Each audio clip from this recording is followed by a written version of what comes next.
कोई नई position create हो सकती है? देखिए, अगर पोजीशन क्रिएट करने की जरूरत है तो भी उसमें कोई कबात हो नहीं सकती है। ठीक है, देखिए किसी भी चीज़ के अंदर कोई कबात नहीं है ना। अमेंडमेंट का मतलब ये है कि जो कल चीज़ पॉसिबल थी वो आज नहीं है, उसके अंदर चेंज कर दो, कल उसके अंदर चेंज कर दो।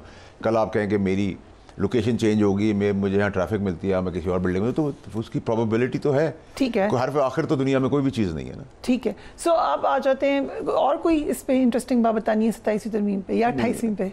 जो रह जाएगा वो 28वीं को कर लेंगे। बट ये कब तक हो जाएगी आपके ख्याल से? महीने के एंड से कर देंगे, प्लस माइनस 2-4 दिन आगे हो जाएगी। सो फवाद चौधरी साहब बड़े एक्टिव हुए, आपके दोस्त हैं अच्छे। बिल्कुल दोस्त हैं। कहा जा रहा है कि एक फॉरवर्ड ब्लॉक जो बड़े अरसे से कहा गया था बनेगा, अब शायद बन जाए। देखिए बहन फवाद चौधरी, इमरान इस्माइल, महमूद मौलवी, ये सब बड़े मेरे कोलीग रह चुके हैं, मेरे आज भी दोस्त हैं। मैं इनके अच्छे बड़े वक्त का भी साथी हूँ। और बहुत सारे जो पीटीआई के अंदर पावर कॉरिडोर में आज बैठे हैं, हॉक्स बन के बैठे हैं, मैं उनका भी दोस्त हूँ। मैंने उनकी भी बड़ी, जो मैं कर सकता हूँ मैं करता रहा हूँ। और मैं हमेशा से कहता हूँ कि मेरे अंदर शायद कोई भी क्वालिटी नहीं, मैं एक बेहतरीन दोस्त हूँ और एक बदतरीन दुश्मन हूँ। ये क्वालिटी के साथ मैं पैदा हूँ और you will watch for it.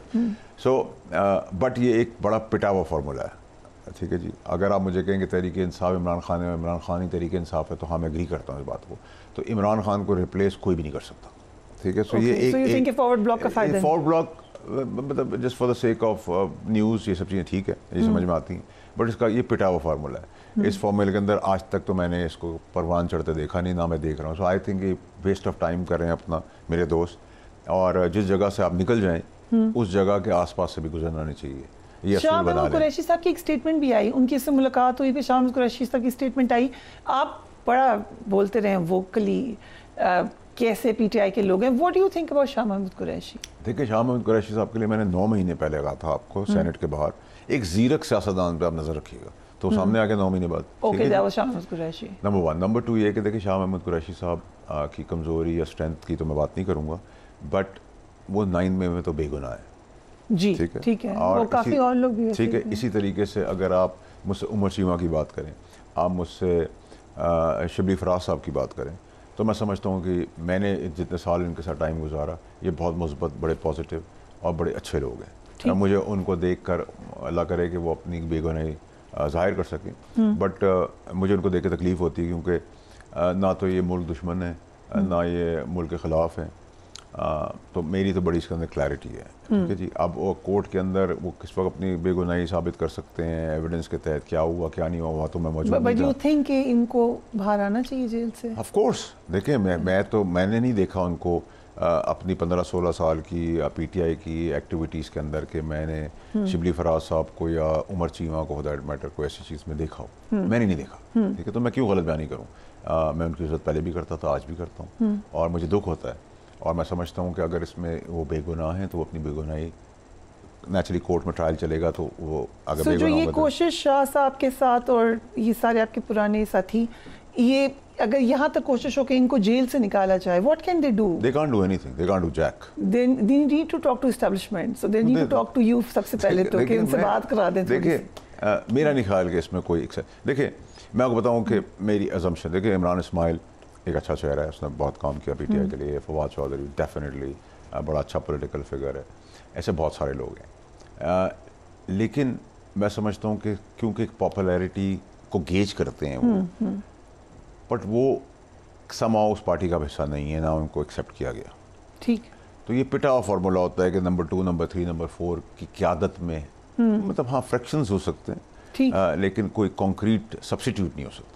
तो अगर आप कहते हैं इमरान खान का सब्सिट्यूट शाह महमूद कुरैशी साहब बन सकते हैं, तो I don't think so, not at all. I will be very clear and blunt. So you think कि फ्यूटाइल एक्सरसाइज होने जा रही है? It's a waste of time. मेरे ख्याल से वो ज़्यादा मुस्बत अपनी पॉलिटिक्स कर लें, किसी और पार्टी के साथ कर लें तो ज़्यादा बेहतर है। ओके, सोहेल आफरीदी के बारे में क्या ख्याल है? देखिए, सोहेल आफरीदी साहब जो हैं वो एक ग्रास रूट से आया है, वर्कर्स लेवल से, जो कि बहुत अच्छा इकदाम है। एक बड़ा अच्छा प्रेसिडेंट तय हुआ है कि एक एवरेज वर्कर भी सीएम बन सकता है या प्राइम मिनिस्टर बन सकता है। बहुत अच्छी चीज़ है और हम वेलकम करते हैं। कंसीडरिंग जिस किस्म के चीफ मिनिस्टर्स लगाए हैं आज तक खान साहब ने, do you think he is a better choice? देखिए, मैं समझता हूँ कि मुझे उम्मीद होनी चाहिए उससे कि ये वो गलती नहीं करेगा जो पिछलों ने की, नंबर 1। नंबर 2 ये कि वो इमरान खान साहब के लिए रास्ता बनाएगा बनिस्बत उनके लिए खड्डा खोदे। लेकिन अगर जा रहे आना बातें जो कर रहे हैं उसको उन्होंने मुकामी अंजाम तक पहुंचाने की कोशिश की और दबस्ती, बदमाशी, गुंडागर्दी, फेडरल प्रोविंस की इक्विपमेंट्स, पुलिस, गोलियां, बंदूकें लेके वो आने की तरफ चढ़ाई करेंगे, और चाहे वो मैं ही क्यों ना हूँ, तो बहुत ज़बरदस्त तरीके से फेंटा हुआ, बड़ी क्लैरिटी है मेरी इसके अंदर। और जो एक प्रेसिडेंट सेट हो गया कि देखिए मेरे तहरीक लब्बैक के साथ भी बहुत अच्छे ताल्लुकात हैं 2018 से, और उन्होंने भी एक अनकॉल्ड चीज़ के बाद अपनी पार्टी को बैन करा दिया, तो ये पार्टी बैन भी हो सकती है। और गवर्नमेंट का ऑप्शन है गवर्नर राज लगा के भी लपेट दे, सियासी शहीद नहीं होने देंगे, ठीक है। सो मेरी तो क्लैरिटी है, मैं एक्सपेक्ट करता हूँ, उम्मीद करता हूँ कि वो प्रोग्रेसिव, प्रोडक्टिव, डेवलपिंग प्रोविंस को लेके चलेंगे, वहाँ के लोगों की किस्मत बदलेंगे, स्कूल, कॉलेजेस, हस्पताल, रोडें, इंफ्रास्ट्रक्चर बेहतर करेंगे, और एक मुस्बत सियासत के तौर पे मुस्बत तरीके से इमरान खान साहब का केस पुटअप करेंगे। बदमाशी की तो देयर इज़ नो क्वेश्चन। अब कोई एक्सपीरियंसेस, कोई ब्लैक मेलिंग टैक्टिक्स या कोई पीछे हटने वाली चीज़ रियासत की हद तक तो नहीं होनी। सो जेल से बाहर आने का कोई अभी चांस नहीं है खान साहब? देखिए जो बातें चल रही हैं, जिस किस्म के बयान आ रहे हैं, जिस किस्म की तैयारियाँ हो रही हैं, उस हिसाब से तो मुझे कोई नहीं लग रही है। मज़ीद मुश्किलात ज़रूर नज़र आ रही है। मोहसिन बेग साहब ने जो बात की वो उसमें उन्होंने पंजाब के हवाले से एक स्टेटमेंट दिया, डिड यू हियर दैट? उन्होंने कहा कि पंजाब के हद तक बहुत से फैसले ऐसे हुए हैं जिसमें एस्टेब्लिशमेंट साथ नहीं है। I have no clue. उन्होंने ये भी कहा कि वज़ीर आज़म जो हैं ये शायद नेक्स्ट टर्म में भी वज़ीर आज़म हो।